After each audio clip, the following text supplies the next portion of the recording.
I'm just curious about something.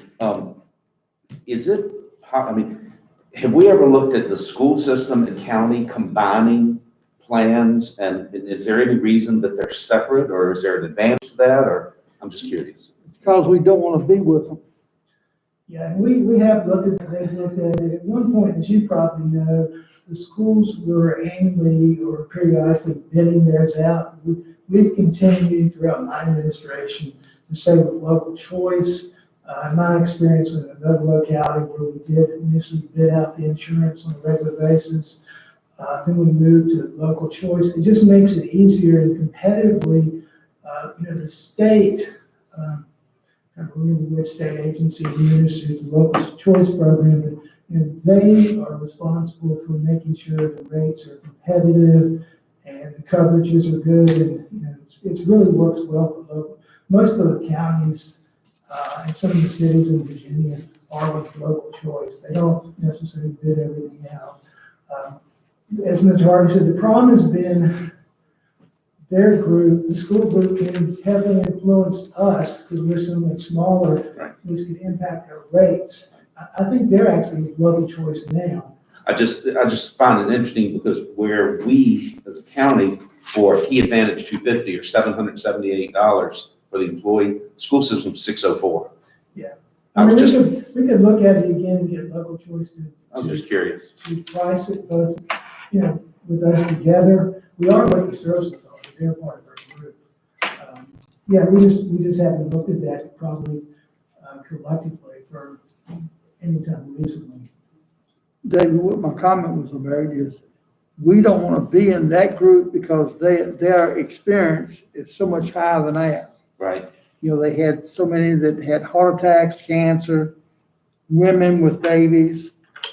But it also, you would think having the larger group gives you more to spread the risk over. Well, but if it's almost like the fire and rescue. We had talked about insuring all of them under one policy, but if one department goes over and wrecks a truck, it could raise everybody's enormously. Well, that's for province, Yeah. But still, I agree, two groups together should. Well, if I may, I failed to note this, I just confirmed with Candy. Their coverage is through local choice. They don't have, their coverage are less than the two programs that we offer. So that's why it's not as expensive. What do you mean by less? The benefits. The are- benefits. So a Key Advantage 250 here, it can be different from a Key Advantage 250 there. I got you. Well, it won't be different. They'll have a different, program than we do. They have a different mix of offerings. Yeah, Gotcha. Different mix, yeah. They just call it the same thing, but it's maybe not the same. 250 would But be the same, but they offer that, and they offer the Key Advantage 500, which has to do with the deductible. Right. And we offer the Advantage Expanded, Yeah. which is the richest one you can have. Right. And they don't have. But the same taxpayer pays the bill, But it's like buying a new car. right? You might get so many options. We both buy the same car, but they cost a hell of a lot different. Right. They're trying to control their costs, just as we are, of course. Yeah. But Yeah, if I may, this is, I've already said it, this is an outstanding benefit. I'll just give an example. My own children had their first child, and the continuation of significant insurance bills that they have to pay for would be significantly mitigated if they had this coverage. Yeah. And they are insured, but. it's- The main thing is our people are happy and their people are happy. Mhm. So, I think our people are very happy with the program. Yeah.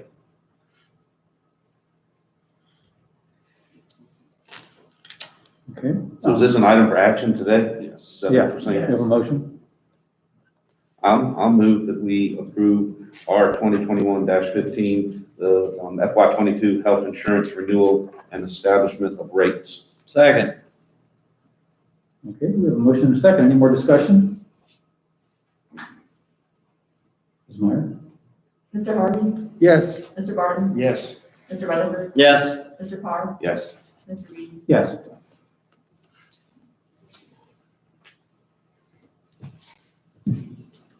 Next, Um, service authority. Sorry. Okay, Nelson County Service Authority, moral obligation and support agreement. All right, thank you. So the Service Authority, the board may be aware of this, is working with the Virginia Resources Authority to finance their Winter Green wastewater project, which is, as I understand it, they're going to revamp, reconstruct their wastewater treatment facility and their collection facility. It's about a $14 million project. They looked at USDA Rural Development, Rural Utility Services for the financing, which they've historically, that's who they've historically worked with. But VRA has better rates, and better terms, so they've been to work with the Virginia Resources Authority. And one of the things that VRA requires is more obligation of the county. And what that means is if the Service Authority would not be able to pay their debt and annual operation costs, then the county would be morally obligated to assist the authority with whatever funding they needed. It's sort of a contradiction in the law or in the terms of it, because even if you approve this, it says you're not obligated should they have a shortfall that requires some outside assistance, i.e. the county.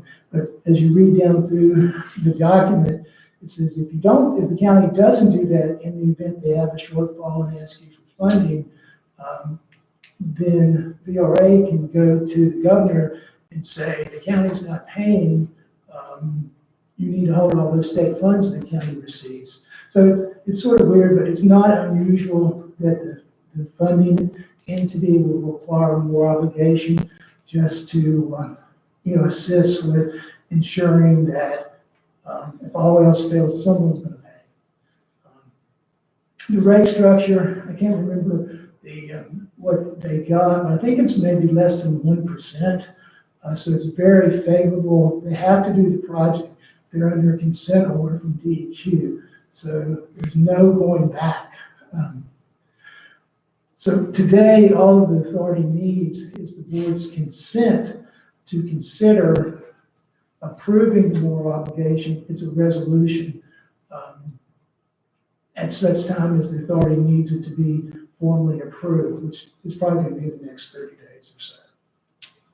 So I can answer questions about it. I'm very familiar with both, but there's really no choice but to do this. I mean, it's, We do it all the time. No board, this board cannot obligate another board in the obligate the future. next board. Yes. This is just Uh, some weird formality. It is. I mean, I will say the usage of even the term moral obligation is, I've been in court many times and moral obligations are kind of an unenforceable contract, More obligations. So we're basically saying we're generally supportive of it and looking into the future in the event that there was some default. The scenario is so broad that it's the likelihood of it even being successful is not. If I may, I'll try to be quick about it. The way this is worded, subject to formal approval, the draft is in your package. Each year, I can't remember if they need support or not, the Service Authority Director would have to send a memo to my office requesting the funding, and then we would have to include it in the budget. And then if the board didn't approve the funding, well, that's when VRA has well, then you have to keep it on your books until such time as the state will intercede if you don't pay, if they continue to need that assistance. But the Service Authority staff has said that they don't have any concern they won't be able to pay this. I think it's 20 or 30 years, so I guess time will tell. But the buck stops here regardless. That's right. Yeah. Well, the fact is that, ultimately we are all on the same team. We've got different roles and different missions, but, we all have the same interests for our county to make sure that we have what we need, so. But today, really, all we need is probably, however the motion be worded, a motion that says the board give favorable consideration to this moral obligation resolution that is presented to the county by the Nelson County Service Authority. I so move. Now, is this, I got a question for you. Second. Okay. Mr. Harvey. is this a good time to look at something that's been floating out there? Whether maybe, getting rid of the service authority or, You can certainly do that. That's a concern I've expressed a little bit because we included, I went to VRA and I included in your package. It's something the board maybe wants to look at. But at this point, the service authority is under consent decree with DEQ. It's been in place for a year. They have to do something. Consideration of the authority being sold or selling some of its assets could come whenever the board wanted to consider it. But right now, this is something that really needs to be done. I have no preference, I just, is it something that should be done or not been done, We've seen it happen, just like the Valley system got sold. It's not working without problems, but it's working. Well, time will tell, if I may. It's not, I'm going to sound detrimental to the authority, but, the information I included here from VRA, sort of their analysis is in 2026, their operational costs and their debt service will result in a balance of $106,000, which is not a lot of money. And I'm not sure it factors in potential capital projects they may undertake. My concern beyond that is, will the authority say if the county's projects in Route 29 corridor require more capacity than they're able to provide? What happens then? But that's to be determined. Okay, we have a motion and a second.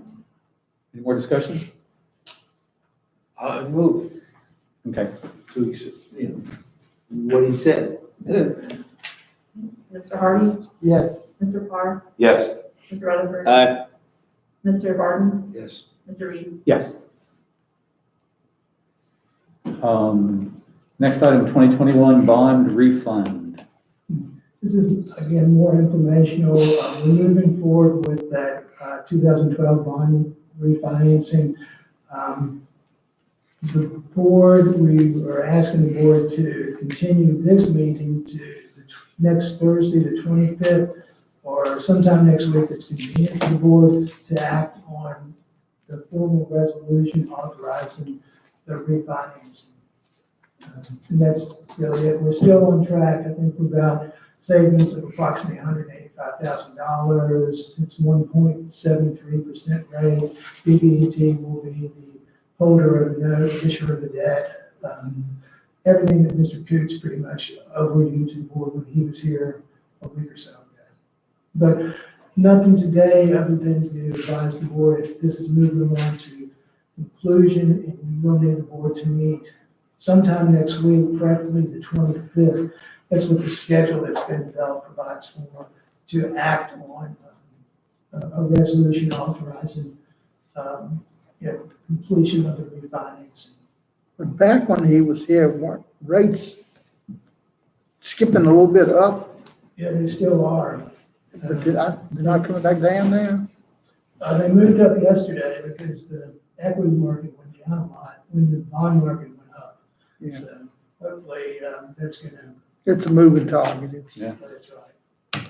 So if I may, in response to that, it was probably very good on the part of Davenport to negotiate with the bank because we wouldn't close if we went ahead with VPSA until either late April or May, and the rates will float. They're not necessarily just lock in. So, But I thought it was something we was gonna do that was gonna lock the rate. no, it's we're locking it in. BB&T is committed to hold this rate till sometime Okay. in late April or May. So what we're going to do once Danny gets to the floor is propose budget work sessions after this presentation on next year's budget. So hopefully we can combine action consideration of this resolution at the same time. Next Thursday. Thank you, And Mr. Hardy. hopefully if y'all can, Yeah, we'll, well, he may, you may want to meet more often on the budget, just whatever works for the board. I think you're going to find in Candy's, brief summary, and I'll make some initial remarks that we feel pretty good about the budget, where we are with it, subject to the board's review. Okay, thank you, Mr. Carter. Ms. McGarry, you want to give us the introduction to the fiscal year 21-22 budget?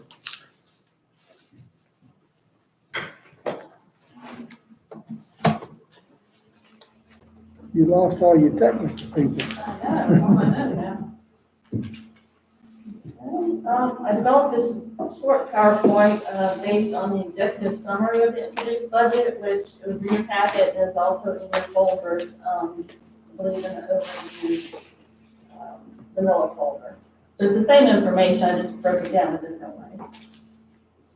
Okay, so this is our FY 21-22 budget introduction. We have a balanced budget of $41,714,847. We are proposing to use $1,210,782, which is carryover funds from FY 21 for one-time FY 22 capital outlay expenses.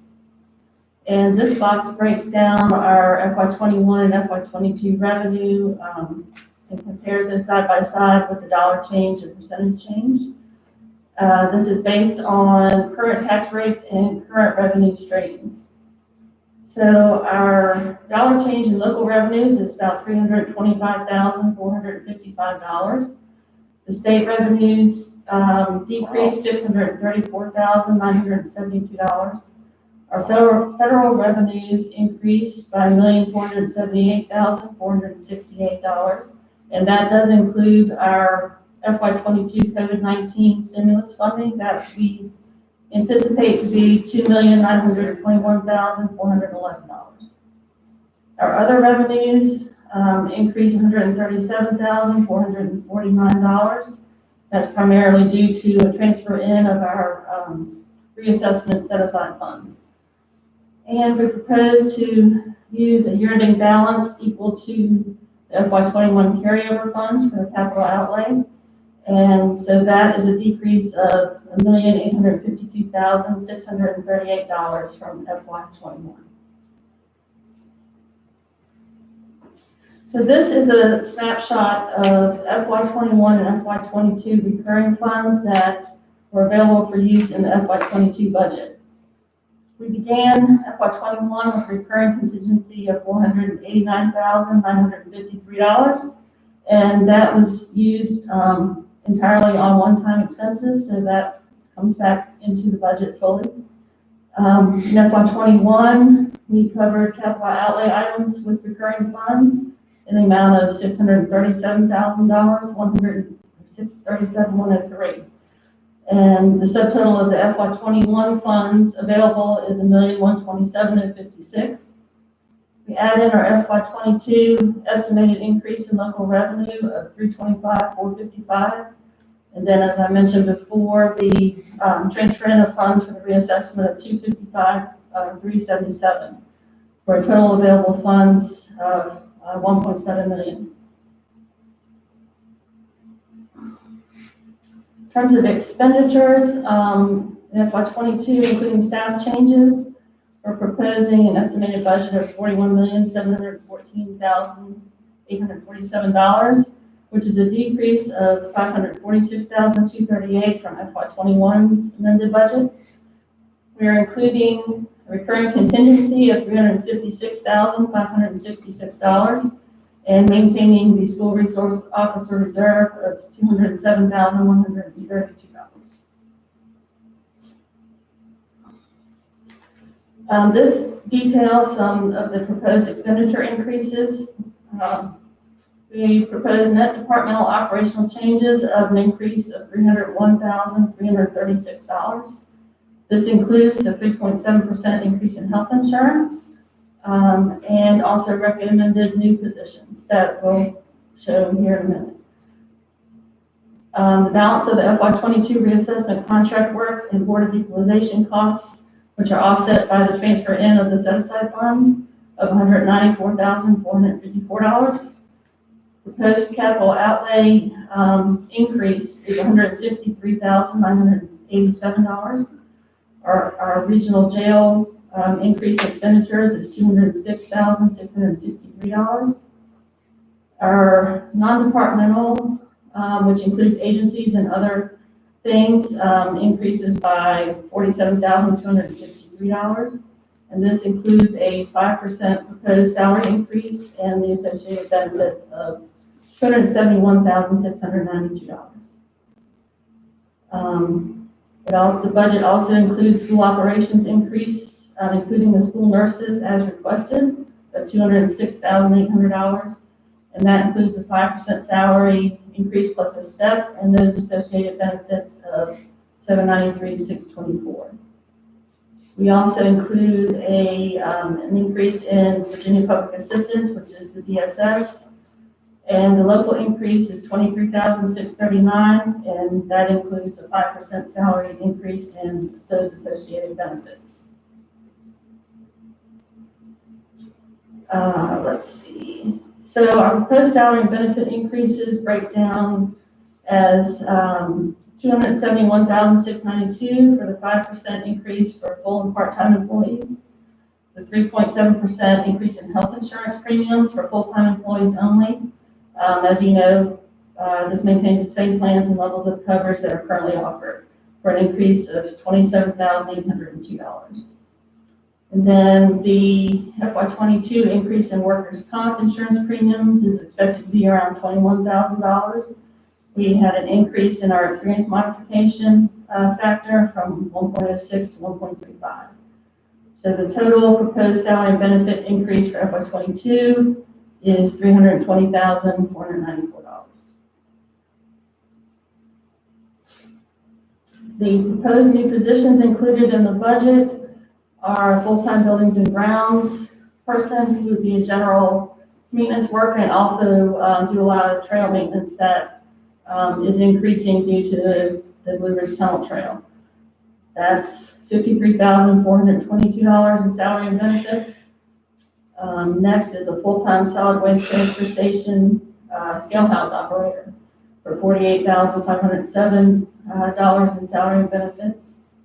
A part-time social media specialist in the Tourism and Economic Development Department, and those wages would be $23,791. And then a full-time library position, which was included in the library budget request for $40,191 in salary and benefits. And then lastly, I believe we have new vehicles requested from the Sheriff's Department, 4 new vehicles and equipping for $206,800. And that is the end of the brief synopsis. The overview provided to you provides much more detail of all of these items. Just quick overview. So with your proposed budget, we will be going in minus 546K above No, recurring. that is the change from last year to this. Okay, it's coming year. got it. I From this apologize. year to the coming year. Yeah. So what is our expected recurring revenue after staff's suggested budget? You would have a contingency of unallocated recurring funds of $356,566. Okay, and we have 0 non-recurring, as has been. 0 non-recurring, but as noted before, you can always spend recurring on Absolutely. one-time items Yep. that comes back. How much of our recurring is being utilized? Was it 600? How much recurring revenue is being used for capital expenses? So it's like that 200. Let's see. Obviously, the pay raises would be a recurring expense. Correct. Yeah, that's, I have, with that. I'm just trying to get these numbers in my head. Yeah, it's in the, we would be using, so for the capital outlay expenses, we've used the 1.2 million in the carryover funds from FY21, Okay. and then $341,460 in recurring funds. Okay. All right. I think, Ken, you can correct me, one of the things that is in her information is Looking at FY '23, the recurring revenue would be about 600,000 plus. Okay, great. Couple more. Yeah. Sure. All right. After that, the only other question I have is, in our budget that you're showing us, is that utilizing the potential 2.9 million CARES Act funds? Yes, that's built into the budget, so we won't have to worry about. So we don't have to worry about that. Later on Okay. those funds. All right. And we're not using that money for those recurring expenses? No. Great. That is all I have, Mr. Chairman. And the school operations increase, including school nurses as requested, 206,800. What, that's what the school, That's what they That's what requested. they requested, that's it? that's it. Don't dare use that word. I'm just saying, that's a pretty amazing number right there. They provided, we'll provide to you at the work session, if it's not already in the package. Just a quick summary sheet that shows how they got there. They haven't approved their budget yet, though, have they? No, they did, They did? yeah. Okay. They only sent over a formal request Last once they Thursday. approved the budget. Wow. Great. Yeah, but the biggest thing that you gotta keep in mind, there's stimulus money there. And there's unspent money there. So just be careful. When will we have an update from them on this past semester? I guess that may be this semester, how much unspent money they'll have. Yeah, we have to ask them, at the capital meeting, I asked them that question. Yeah, because I know what you're saying. So, because we allocated the prior semester $400,000. Yeah, the prior year balance. So it should be, well, it might be a little bit less than that because they just went back. So, maybe like a couple $100K. And what we don't know yet, There's not It's many the CARES kids went back. how much of the education monies they're going to get from Right. this recent American Rescue Program. Right. We think it's going to be significant. Absolutely. That is all the questions I have, Mr. Chairman. Will they be like, will they have like, criteria for how money's spent? Definitely. This program was, predicated on a demand side view of economics as opposed to the supply side. So I'm not familiar with it. Are you familiar with it or, Well, the spending for capital improvements would be, allowed. that's what we're trying to better understand. Yeah. We've been participating in National Association of Counties webinars on this new stimulus program. We were waiting on federal Department of Treasury guidance, so we'll see more specifically what. But I assume, you know what I'm talking about. It would, since the Democrats made it, it would be on the demand side, is what they're looking for. For local governments to spend money that would be Right. Now, I understand. disseminated within the community. Yeah, Yeah. there's also in that ARP significant amount of funds. For example, that payroll protection program is still there. There's a program, I believe, where the board provided grant funding to businesses. In the ARP, there's a separate program where the businesses can apply to the feds for that funding, things like that. When you look at 1.9 trillion, if you hear that, it sounds like a lot. But when you read the summary of all the things that are being dispersed, it's pretty overwhelming. But I assume that the money that would go to the communities would be in such a way that it would be spent in the community. Spent for the community or to assist the county with, we all will decide how to use the money. That's where we are right now. Next year, we might have all to pay. I'm sorry. And next year, there might be hell to pay. Money. Yes, for the taxpayers and the federal government, hopefully not us. Ms. McGarry, I've got a question. What was the percentage of salary increase that we had in the 2021 budget? 0. Nothing. We only did bonuses. Yeah, I think the last increase was the year before at 3%, I believe. Yeah. Does that make sense? Well, the basis of that 5% is more so dovetailing with what the state has done with providing 5% for state employees and state-supported local employees including the school division, who, as Candy pointed out, they are including a 5% plus a step. We didn't include a step, pay increase to their employees. So, it's all subject to the board. You don't have to approve 5%. But I think some of the constitutional officers will get it regardless of what you do. So we just looked at it, historically, the board has said that we want it to be equitable for everyone, so that's the way we approach it. And one of the wild cards, if I may, that we don't know yet is what is going to be the impact at the end of December of the general reassessment. We think this time it's going to be, not negative number, but we just don't know yet. And also, we don't have the actual personal property tax value. That work hasn't been completed by the commissioner's office yet. So our numbers are based on estimates, so we may have some adjustment either way once we get that finalized quote from her. Well, this appears to be the time we do have some available money to do some raises. So as long as it's equitable across the board, I don't have a problem with it. Yeah, well, as I just said, as you all know, some of the things that Candy outlined, positions, the raise, it's up to the board. We're just proposing it, and you get to decide. And if I may, I would just like to say, what an excellent job Candy has done, is working continuously to help build this budget, put it together, work with me to sort of shape it up, and then she's just been incredibly focused and just done an outstanding job of developing this budget.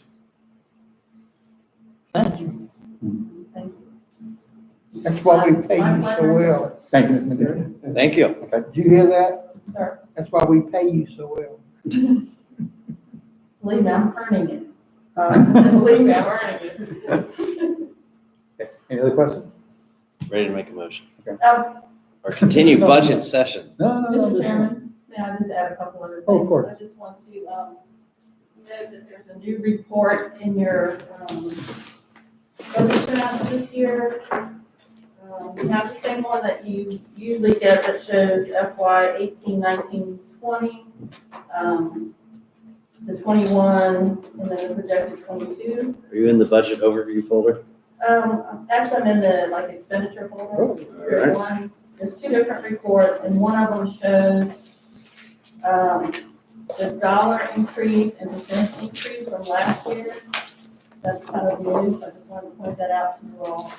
Doing it on, that's great. I like that. So they both have the same information, generally speaking, but the one report shows the increase in dollars and percentage. But that increase, the dollar percentage increase is before any administrative recommended deductions that would reach the legislature. So that's why some of the percentage changes, if there's a change that staff made that's off to the right, it does influence those percentage changes. So I'm trying to capture that in the overview document. Just wanted to point that out, that that's a little bit different. Okay. Thank you.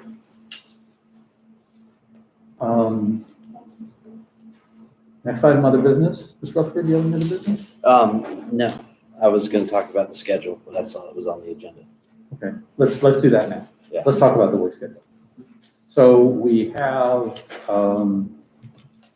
already proposed Where's that at? the 25th. This coming March 25th. Thursday? I think that was the next. Okay, That's what the bond council and financial advisor have asked for as far as the refinancing. If you're open to it, we can meet prior to that and then continue to Thursday. This depends on how quickly you want to work on the budget. 3:25, what time? I got a doctor's appointment in the morning. So, Can we do like 1? 1 o'clock. So, Steve said we're ready to go and we can begin sooner in the week if that's that's. fine with me. I would like to get started on this really as soon as we can. I'm going to be out of town after mid-April. And so I'd like to try to get as much of the With the meetings 23rd. in before then as possible. Wanted to consider Tuesday. Let's do the 23rd then. I'm fine with that. Do what now? 23rd, it's coming up Tuesday. 23rd at 1? Yeah. And then 25th at 1? I think we can put both those on the schedule. Yeah, I don't mean to overstate it, but I think once we get into it, the board is going to find that it'll be very easy to follow, we'll be very capable of answering questions, and it's going to come down to just 1 o'clock. making decisions. You need to adjourn to, obviously. Okay. Last week of March, do we want to do Tuesday, Thursday again, That's fine. following week? So we just said 23rd and 25th. Correct. Correct. I mean, I'm fine with putting it on the calendar. That'd be the 30th and the 1st. And then you can of course decide on the 25th. We can also, decide on the 25th. Honestly, we should see how far we get on Thursday. It ain't gonna take it long. It is not gonna take long after Tuesday. Okay. Well, So we revisit that then. okay, we can In do that. fact, you could just approve it now and not worry about it. So far, we just sort of scheduled for 23rd, 25th, 23rd and 25th, hold the 30th and the 1st open in the event that. and at 1 o'clock, we want to do it. not in the evening. All of them, You would prefer, what? all of them, 1 o'clock. 1 o'clock's a good time. Okay. So we'll be meeting, we'll be meeting. Do you want to name the old boardroom? Yes, See what? Yes. The old boardroom? they have court. I hate that damn room. I did notice that they have offices in our other room. Yeah, that's where the assessors are. Kick them out. So old boardroom it is. Are they in the bridge room? We could actually Yeah, they're in the meet, bridge room. we could meet in the bridge room. Bridge room is occupied. Oh, I meant the other one, the one behind Amanda, but we all be tight. Yeah, that's a closed room. Yeah. What's wrong with the old boardroom? Just tell the judge you ain't gonna have, we're gonna take it over. You can make that phone call. Tell him that when you update the farm brewery building codes. Do all that at one time. I mean, I'm fine. So where are we meeting? Here, In the courthouse. well, here is in the building. No, they'll have court that time. Yeah, so the old board, Old The old- boardroom. Great, old board. Okay, that's fine with me. the old board. boardroom. Yeah, I think the conference room. The old, yeah, One right over there. yeah. Okay. So thank you, Mr. Gary, for all that. Great. For getting us out the door here. Leave my pen. Other business, Mr. Park, No, sir. Mr. Rutherford. Done. Mr. Barton, Mr. Harvey. I have one thing, which will be coming up at our April board meeting. I was able to ascertain that, well, this has to do with the proposed restoration plans that ACP has for the 250 property owners in Nelson County that now have easements across their property for a pipeline that's not going to be built. And they, FERC has asked for comments on those restoration plans. There's nothing included in those plans that has anything to do with the ability of any of the property owners to somehow negotiate to get their easements back, should they want to. All of those property owners are encumbered with easements on their properties, which could decrease the value of their property, could make transfer of properties difficult, makes it difficult for them to have particular uses on those properties. And therefore, I would like to draft a letter that requests that FERC consider scenarios by which those property owners could in fact re-get the value of those easements. It's also going to make title insurance more possible. It's one of those things that would always come up in title insurance down the line, as long as someone else holds the easements that the property owners don't. So, So you think they're gonna pay back what they were paid to get their easement back. I don't know what they're gonna do, but I think they should certainly consider doing it. I think people should have the option if they would like to somehow negotiate to get their easements back that they could. I mean, some people will have spent their money, some people will not, and some people will have, there might be other considerations that Dominion and FERC or the property owners might have, that might happen. But we want them to consider it because it could affect There's a us. picture there, isn't it? Sorry. That Warren Buffett is the owner now. The easements are still owned by Dominion. Dominion they still have the title to the easements. They've written them off on their balance sheet as if they have no value. And they've taken the payments that were made to property owners as a loss. So the door is open for them to even give those easements back to property owners. But whatever it is, if the county, being an intervener, I was able to ascertain that we are an intervener in October 2015. We sent you something yesterday that confirmed that too. Yeah, we became interveners. So I've just drafted a letter that basically says that FERC should consider making whole these property owners both in the restoration and so. If anyone has more questions, I'll be glad to talk to y'all about it, but I'm gonna probably have a letter. Steve and Mr. Payne are looking over those now, so we'll have something for you at the next meeting. And that's all I have. So I would entertain a motion. Mr. Chairman, I move that we continue this meeting to March the 23rd at 1 PM. Second. Discussion? Mr. Barton? Yes. Mr. Harvey? Yes. Mr. Parr? Yes. Mr. Rutherford? Yes. Mr. Reed? Are we gonna write that letter or someone gonna write it? I've got a draft of it already. Come see it. Nice to see y'all. Do you think WPOA is gonna pay back $7 million? Nope, I don't think they are, but they may not